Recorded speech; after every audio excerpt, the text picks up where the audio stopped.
ಉಡುಪಿ ಶ್ರೀಕೃಷ್ಣ ಮಠದಲ್ಲಿ ಇಫ್ತಾರ್ ಆಯೋಜಿಸಿದ್ದ ವಿಚಾರಕ್ಕೆ ಸಂಬಂಧಪಟ್ಟಂತೆ ಶ್ರೀರಾಮ ಸೇನೆ ಹಾಗೆ ಹಿಂದೂ ಮಹಾಸಭಾದಿಂದ ಜಂಟಿ ಸುದ್ದಿಗೋಷ್ಠಿಯನ್ನ ನಡೆಸಲಾಗುತ್ತದೆ.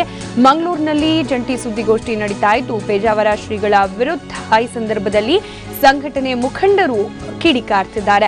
ಚುನಾವಣೆ ಮುಂದಿಟ್ಟುಕೊಂಡು ಶ್ರೀಗಳಿಂದ ಇಫ್ತಾರ್ ಆಯೋಜನೆ ಮಾಡಲಾಗಿದೆ. ಶ್ರೀಗಳು ವಯಸ್ಸಿನ ಸಮಸ್ಯೆಯಿಂದ ಈ ರೀತಿ ಮಾತನಾಡ್ತಿದ್ದಾರೆ. ತಕ್ಷಣ ಉತ್ತರಾಧಿಕಾರಿಯನ್ನ ನೇಮಿಸಿ ಪೀಠದಿಂದ ಕೆಳಗಿಳಿಬೇಕು, ಅಲ್ಲದೆ ಹಿಂದೂ ಸಮಾಜದ ಕ್ಷಮೆ ಕೇಳಬೇಕು. ರಾಮ ಮಂದಿರದ ಗೊಂದಲಕ್ಕೆ ಸ್ವಾಮೀಜಿ ಕೂಡ ಕಾರಣಕರ್ತರು ಅನ್ನೋ ಹೇಳಿಕೆ ವ್ಯಕ್ತವಾಗ್ತಾ ಇದೆ. ಇದರ ಜೊತೆಗೆ ರಾಜಕೀಯ ಏಜೆಂಟ್ಗಳನ್ನ ಕರೆಸಿ ಇಫ್ತಾರ್ ಹೆಸರಲ್ಲಿ ಊಟ ಹಾಕಿಸಿದ್ದಾರೆ. ಇವರ ಬೇಳೆ ಬೇಯಿಸೋಕೆ ನಮ್ಮ ಹಿಂದೂ ಯುವಕರನ್ನ ಬಳಸ್ಕೊಳ್ತಿದ್ದಾರೆ.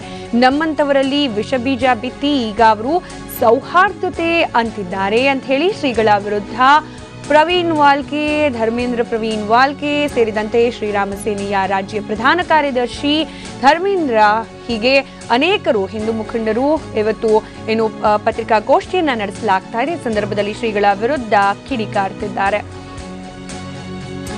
ಉಡುಪಿ ಮಠದ ಸಂಬಂಧಪಟ್ಟ ಒಂದು ಹಾಲ್ನಲ್ಲಿ ಇಫ್ತಿಯಾರ್ ಕೂಟವನ್ನು ಆಯೋಜಿಸಿದ್ದು, ಅಲ್ಲದೆ ಮುಸ್ಲಿಂ ಬಾಂಧವರಿಗೆ ನಮಾಜ್ ಮಾಡಲಿಕ್ಕೆ ಅವಕಾಶವನ್ನ ಮಾಡಿಕೊಟ್ಟಿದ್ದು. ಅದಾದ ನಂತರದಲ್ಲಿ ಪೇಜಾವರ ವಿಶ್ವೇಶ ತೀರ್ಥ ಶ್ರೀಗಳು ನೀಡಿದ ಹೇಳಿಕೆಗಳ ವಿರುದ್ಧ ಇದೀಗ ಹಿಂದೂ ಸಂಘಟನೆಗಳ ಮುಖಂಡರು ಕಿಡಿಕಾಡ್ತಾ ಇರೋದು.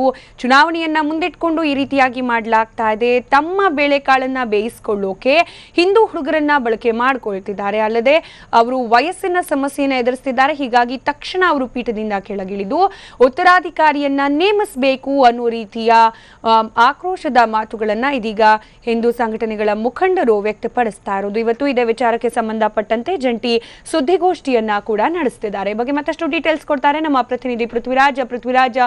ಶ್ರೀಗಳ ವಿರುದ್ಧವಾಗಿ ಪುಂಖಾನುಪುಂಖವಾಗಿ ಕೆಲ ಸಂಘಟನೆಯ ಮುಖಂಡರು ಇವತ್ತು ವಾಗ್ದಾಳಿಯನ್ನ ನಡೆಸ್ತಾ ಇರೋದು. ಏನಿದೆ ಡೀಟೇಲ್ಸ್ ಈ ಬಗ್ಗೆ?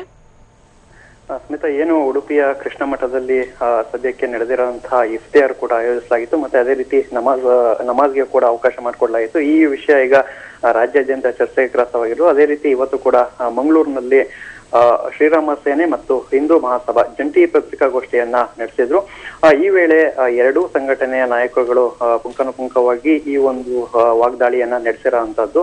ಸೊ ಪೇಜಾವರ ಶ್ರೀಗಳನ್ನ ಟಾರ್ಗೆಟ್ ಮಾಡ್ಕೊಂಡು ಈ ರೀತಿ ಒಂದು ಪತ್ರಿಕಾಗೋಷ್ಠಿಯನ್ನ ಇವತ್ತು ಮಾಡಲಾಗಿತ್ತು. ಮೊನ್ನೆ ಏನು ನಮಾಜ್ಗೆ ಮತ್ತೆ ಇಫ್ತಿಯಾರ್ ಕೂಟಕ್ಕೆ ಸಂಬಂಧಪಟ್ಟಾಗೆ ಸದ್ಯಕ್ಕೆ ಈ ಎರಡೂ ಸಂಘಟನೆಗಳ ಏನು ಯಾವ ರೀತಿ ಒಂದು ವಾಗ್ದಾಳಿ ನಡೆಸಿದ್ದಾರೆ ಅಂತ ಹೇಳಿದ್ರೆ, ಸದ್ಯಕ್ಕೆ ಇದು ಏನು ಹಿಂದೆ ಬಾಬ್ರಿ ಮಸೀದಿ ವೇಳೆ ಸಂದರ್ಭದಲ್ಲಿ ಪರ ನಿಂತಿದ್ದಂತಹ, ಅಂದ್ರೆ ಬಾಬ್ರಿ ಮಸೀದಿ ಧ್ವಂಸಕ್ಕೆ ಪರ ನಿಂತಿದ್ದಂತಹ ಸ್ವಾಮೀಜಿ ಈಗ ರಾಜಕೀಯ ಮೇಲಾಟಕ್ಕೆ ಈ ರೀತಿ ಮುಂದಾಗಿದ್ದಾರೆ ಅನ್ನೋದನ್ನು ಕೂಡ ಅವರು ಒಂದು ಆರೋಪ ಮಾಡಿರೋಂಥದ್ದು. ಅಂದ್ರೆ ರಾಜಕೀಯ ಏಜೆಂಟ್ಗಳನ್ನ ಕರೆಸಿ ಇಫ್ತಿಯಾರ್ ಕೂಟದಲ್ಲಿ ಊಟ ಹಾಕಿಸಿದ್ದಾರೆ ಅಂತ ಹೇಳಿ ಅವರು ಒಂದು ಆರೋಪವನ್ನ ಮಾಡ್ತಾ ಇರೋಂಥದ್ದು. ಮತ್ತೆ ತಕ್ಷಣ ಅವ್ರನ್ನ ಉತ್ತರಾಧಿಕಾರಿಯಿಂದ ಕೆಳಗಿಳಿಸ್ಬೇಕು, ಮತ್ತೆ ಆ ಪೀಠಕ್ಕೆ ಬೇರೆಯೊಬ್ಬರನ್ನ ನೇಮಿಸಬೇಕು ಅನ್ನೋದು ಕೂಡ ಅವರ ಒಂದು ಆಗ್ರಹ ಆಗಿದೆ. ಸೊ ಏನು ಇಲ್ಲಿ ಉಡುಪಿ ಮಠದಲ್ಲಿ ಈ ಒಂದು ಇಫ್ತಿಯಾರ್ ಮತ್ತೆ ಸೌಹಾರ್ದ ಕೂಟ ನಡೀತು. ಈ ಸಂಬಂಧ ಈಗ ಎಲ್ಲ ಹಿಂದೂ ಮಹಾಸಂಘಟನೆಗಳು ಮತ್ತೆ ಎಲ್ಲ ಶ್ರೀರಾಮ ಸೇನೆ ಕಾರ್ಯಕರ್ತರು ಕೂಡ 2ನೇ ತಾರೀಕು ಈ ರೀತಿ ಒಂದು